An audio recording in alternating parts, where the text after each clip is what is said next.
दोस्तों एक बड़ी और बहुत ही अहम खबर है उन गाड़ियों के लिए जो उत्तर प्रदेश के अंदर रजिस्टर्ड है या फिर वो गाड़ियां जो उत्तर प्रदेश में माल लेकर जाती हैं या फिर उत्तर प्रदेश से होकर गुजरती हैं। क्योंकि एक बड़ी खबर, एक बड़ी प्रेस कॉन्फ्रेंस खुद उत्तर प्रदेश के मुख्यमंत्री श्री योगी आदित्यनाथ ने की है और ये ट्रांसपोर्ट सेक्टर को लेकर है और बहुत ही अहम पॉइंट उन्होंने उठाए हैं जिससे ये लगता है कि आने वाले दिनों में वहां पर कमर्शियल वाहनों पे खास करके सख्ती हो सकती है, खास करके ट्रक्स की मैं बात कर रहा हूं और बड़े चालान भी हो सकते हैं। ऐसा क्या उन्होंने कहा है और क्यों मैं कह रहा हूं कि आपको सतर्कता बरतनी होगी और कुछ सवाल भी खड़े हुए हैं यहाँ पर जो हम आपकी तरफ से यूपी गवर्नमेंट के सामने रखना चाहेंगे। पूरी बात करूंगा आज की इस खास ग्राउंड रिपोर्ट में एक छोटे से कमर्शियल के बाद।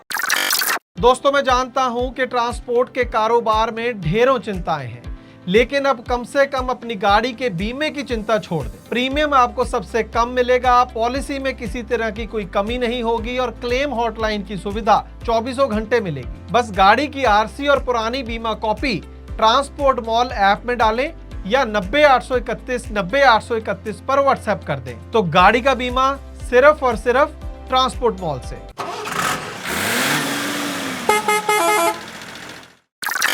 ट्रांसपोर्ट टीवी पर आपका स्वागत है दोस्तों, मैं हूं मनिंदर सिंह और आप देख रहे हैं ग्राउंड रिपोर्ट। दोस्तों हाल ही में खुद मुख्यमंत्री योगी आदित्यनाथ ने एक प्रेस कॉन्फ्रेंस करी और जो उन्होंने सारे मुद्दे तमाम वहां पर उठाए वो ट्रांसपोर्टेशन से रिलेटेड थे या यूं कहें कि पार्किंग, सड़कों, उनको लेकर ये सब तमाम उन्होंने जो है घोषणाएं की या कह सकते हैं आप। तो एक एक करके मैं आपको बताऊंगा और एक एक करके सीरियस होती जाएंगी। सबसे पहले तो उन्होंने ये कहा कि जो कमर्शियल गाड़ियां हैं, जो ट्रांसपोर्ट व्हीकल है, उनकी अब रेगुलर चेकिंग होगी, खास करके उनकी फिटनेस वगैरह जो है वो स्ट्रिक्टली चेक की जाएगी। कुछ उन्होंने हवाला दिया, कुछ एक्सीडेंट्स हुए हैं हाल ही में, तो उन्होंने कहा कि और अच्छे से चेक किया जाएगा फिटनेस सर्टिफिकेट वगैरह कि उसके बिना तो कोई गाड़ी नहीं चल रही है।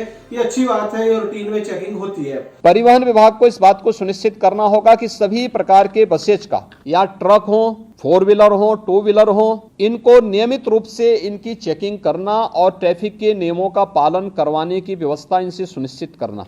इसके साथ ही उन्होंने कहा कि ओवरलोडिंग बर्दाश्त नहीं की जाएगी। ये भी बहुत एक अच्छी अनाउंसमेंट है, इसमें किसी को कोई दिक्कत नहीं होनी चाहिए। पुलिस की मदद भी लें, ट्रैफिक पुलिस की मदद भी करें, ओवरलोडिंग को रोकना। इसके साथ ही दोस्तों अब जो चीजें हैं जिससे थोड़ी थोड़ी दिक्कत होनी शुरू होगी वो ये है, पहला तो उन्होंने कहा कि सड़कों की साइड में कोई भी पार्किंग नहीं होगी, चाहे वो किसी भी तरह की रोड हो, चाहे वो शहर की रोड है, नेशनल हाईवे है, एक्सप्रेस हाईवे है, कोई पार्किंग उसकी साइड में नहीं होने वाली है। साथ ही में उन्होंने कहा कि जितने भी इलीगल पार्किंग स्टैंड्स सड़कों के साइड में बने हुए हैं उनको बंद करने के आदेश हैं और अगर कोई नहीं करता है तो उसकी प्रॉपर्टी जब्त कर ली जाएगी और किसी को भी पार्किंग लॉट अगर सड़कों की साइड में बनाना है तो वो बकायदा परमिशन लेकर ही बना सकता है। सड़क के किनारे कोई ट्रक, कोई बस अवैध रूप से पार्किंग न करें और सभी जिलाधिकारी और पुलिस अधीक्षक इस बात को सुनिश्चित कर लें किसी भी सड़क पर, वह हाईवे हो, स्टेट हाईवे हो, एक्सप्रेसवे हो, जिला मार्ग हो, नगरीय चौराहा हो या कोई भी अन्य स्थल हो, अवैध bus stand, taxi stand, 3 wheeler stand, rickshaw stand या कोई भी इस प्रकार की अवैध गतिविधि नहीं चलनी चाहिए। लेकिन अगर सड़क पर कोई करता है तो उस पर अवैध रूप से संचालित इस प्रकार के सभी वो अगले 24 घंटे के अंदर बंद होने चाहिए। यहाँ तक भी कुछ हद तक बात ठीक है, आगे चलते हैं। अब इसके बाद उन्होंने खास करके बात की है ट्रक्स की। उन्होंने कहा कि कोई भी ट्रक हाईवे के साइड में खड़ा हुआ नहीं दिखना चाहिए क्योंकि इसकी वजह से जो है वो एक्सीडेंट होते हैं। जहां तो ट्रक जो है वो ढंग की जो पार्किंग है वहां पर खड़े होने चाहिए या फिर चलते हुए नजर आने चाहिए, रोड साइड में खड़े नहीं होने चाहिए। कई किलोमीटर तक हम लोग देखते हैं ट्रक्स खड़े हैं हाईवे के किनारे। क्यों खड़े हैं? बहुत बार एक्सीडेंट के कारण भी बनते हैं। ये सड़क के किनारे कोई वाहन खड़ा नहीं होगा, उनके लिए पार्किंग का स्पेस उपलब्ध करवाइए, अन्यथा वो सड़क पर चलते रहें। और इसके अलावा मैं इस पर आता हूं, उस पर टिप्पणी करूंगा। इसके साथ ही उन्होंने एक लास्ट अनाउंसमेंट जो करी है वो है ढाबों को लेकर। उन्होंने कहा है कि जितने भी इलीगल ढाबे हैं, गैर कानूनी ढाबे हैं हाईवे की साइड में, उनको हटा दिया जाए। ढाबा भी अगर पार्किंग के लिए स्पेस नहीं है तो ढाबा को भी, इस प्रकार के अवैध ढाबों को भी आप सड़क के किनारे से हटाएंगे। इलीगल का यहाँ पर मायने ये है कि जहां तो किसी ने जमीन पर कब्जा करके बना लिया, इंक्रोचमेंट सरकारी जमीन पर या किसी और की जमीन पर, या फिर बिना परमिशन के।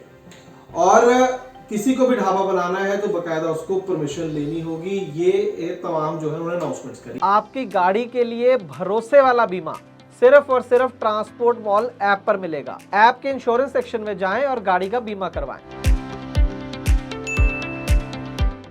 अब इसमें दो बड़े जो लास्ट पॉइंट्स है उसमें दिक्कत है। पहला उन्होंने बोला कि जो रोड साइड में ट्रक नहीं खड़े होने चाहिए, बिल्कुल सही है, रोड सेफ्टी के लिहाज से किसी को कोई इसमें दिक्कत ही नहीं है। लेकिन सर, और साथ में ये कहा कि इलीगल जो पार्किंग है वो हटा देनी चाहिए, ढाबों को हटा देना चाहिए। अब मसला ये है कि पहले अब हम ये समझें कि ट्रक खड़े क्यों होते हैं। क्या उनको कोई उससे फायदा होता है, उनको कोई इससे कोई शौक है उनका, या मजबूरी है कि पार्किंग है ही नहीं, है ना। जहां किसी ढाबे पर मान लीजिए 4 ट्रकों की पार्किंग है, ट्रक वहां पर 15 है, तो बाकी कहां जाए, और आगे पीछे कोई ढाबा नहीं है। अब यहाँ पर दो चीजें कर रहे हैं। जा तो ये होता है कि पहले पार्किंग स्पेस सरकार प्रोवाइड कर दे कि भाई इनफ पार्किंग स्पेस बना दी गई है, वहां पर खड़े करो, अगर अब भी नहीं करोगे तो हम आपको चालान करेंगे, डबल करेंगे, तो भी ठीक है। लेकिन यहाँ पे क्या हो रहा है कि ये कह रहे हैं कि इलीगल पार्किंग भी हटा देंगे। अब ट्रक वाले को तो नहीं पता कि इलीगल पार्किंग है या नहीं, चलो मतलब कहने का कुछ पार्किंग तो कम होगी अगर इस पे ऑर्डर पे अमल होगा, कुछ ढाबे भी हट जाएंगे अगर ऑर्डर पे अमल होगा। तो कहने का मतलब क्या है कि पार्किंग स्पेस ट्रकों के लिए पहले से भी कम हो जाएगी। और ये बोल दिया कि ट्रक चलते नजर आने चाहिए। यार सर, अगर कहीं माल मतलब अनलोड करना है, ढाबे पर रुक के खाना खाना है, आराम करना है, तो कहां लेके जाएगा ट्रक को, चलता जाए क्या वो? मतलब कोई तर्कसंगत एक आदेश नहीं है। ऐसा लगता है किसी विदाउट प्लानिंग एक सोचा नहीं गया है कि वो क्या करेंगे, ट्रक वाले क्या करेंगे। सिर्फ आदेश देने से, मान लीजिए कल को कोई कहे कि आप डीजल व्हीकल नहीं चलाएंगे, देश में बहुत प्रदूषण हो गया है, भाई यहाँ तो पहले इलेक्ट्रिक वाहन ले आओ, फिर पहले लोगों को विकल्प तो देना, फिर आप किसी चीज को बैन कर सकते हैं। तो यह समस्या तो बढ़ेगी। ये तो रोड साइड पे और ट्रक खड़े होंगे इससे, तो अगर पार्किंग बंद हो जाएंगी, ढाबे बंद हो जाएंगे, तो वो एक ये बड़ा सवाल है। दूसरा बड़ा सवाल ये है कि ढाबों जो है आज की डेट में इंडिया में हम सब जानते हैं कि ट्रक स्टॉप पहले नहीं है, फॉरेन की तरह कोई अच्छी जगह नहीं है ट्रकों के रुकने के लिए। ऊपर से ये धीरे धीरे ढाबों के ऊपर सख्ती शुरू हुई है। इसके ऊपर पहले हम 2 बहुत इंपॉर्टेंट डिटेल में वीडियोस कर चुके हैं कि आगे आगे फ्यूचर में ढाबे बनाना बहुत मुश्किल है, सिर्फ बड़ी कंपनियां ही ढाबे बना पाएंगी, क्योंकि जिस तरीके की रिस्ट्रिक्शंस या परमिशंस लगा दी गई हैं। तो ये जो है एक तरीके से और एक बड़ा जो थोड़ा बहुत इंफ्रास्ट्रक्चर है ट्रकों के लिए, वो भी धीरे धीरे बंद होता नजर आ रहा है, खत्म होता नजर आ रहा है। ढाबों के लिए मुश्किल स्थिति यहाँ पर होगी। और इलीगल क्या है, क्या एग्जैक्टली किसको इलीगल ढाबे कह रही है सरकार, वो भी डिटेल में कोई ऑर्डर सामने नहीं आया है यूपी सरकार के द्वारा।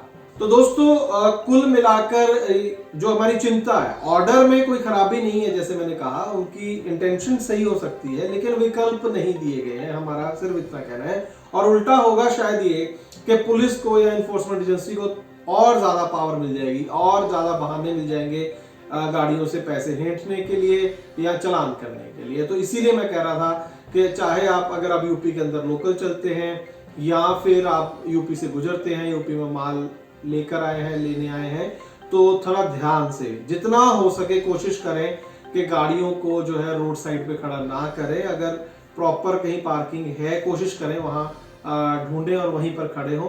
यहाँ पर मैं आपको बता दूं, इसमें आपको एक सर्विस हाल ही में ड्राइवर ढाबा नाम की ट्रांसपोर्ट मॉल ने शुरू करी है। ये निशुल्क सेवा है, आप हमारी ऐप पर जा सकते हैं, वहां पर ढाबे ढूंढ सकते हैं। यूपी के अंदर ढेरों ढाबे हमने ऐसे लिस्ट बनाई है उनकी, ड्राइवर ढाबा में सेक्शन में आप जाएंगे, अपनी लोकेशन के हिसाब से ढूंढ सकते हैं कौन से ढाबे पर पार्किंग है, कौन सा ढाबा आपके रहने के लिए सेफ है, वहां जाकर आप अपनी गाड़ी खड़ी कर सकते हैं। उसके इसमें ये बहुत आपके ये सर्विस जो है ट्रांसपोर्ट मॉल की, वो आपके काम आने वाली है और इसका कोई चार्ज नहीं है। आपको सिर्फ ट्रांसपोर्ट मॉल ऐप को डाउनलोड करना है और ड्राइवर ढाबा सेक्शन में जाना है। हम उम्मीद करते हैं दोस्तों कि जानकारी आपके लाभकारी साबित होगी। ट्रांसपोर्ट टीवी देखने के लिए बहुत बहुत शुक्रिया। आपकी गाड़ी खाली नहीं हो रही और आपको हॉल्टिंग चार्ज भी नहीं दिया जा रहा, या फिर आपसे डाले की मांग हो रही है, या फिर आपको भाड़ा ही नहीं दिया जा रहा, आरटीओ और टोल अधिकारी आपको जीवीडब्ल्यू पर 5% की छूट नहीं दे रहे, या फिर आपका फाइनेंसर गलत तरीके से आपकी गाड़ी पकड़ कर ले गया। अगर आपको ऐसी कोई भी समस्या आ रही है तो आप हमसे हेल्पलाइन के ऊपर संपर्क कर सकते हैं, जिसके लिए आपको डाउनलोड करनी होगी ट्रांसपोर्ट मॉल ऐप।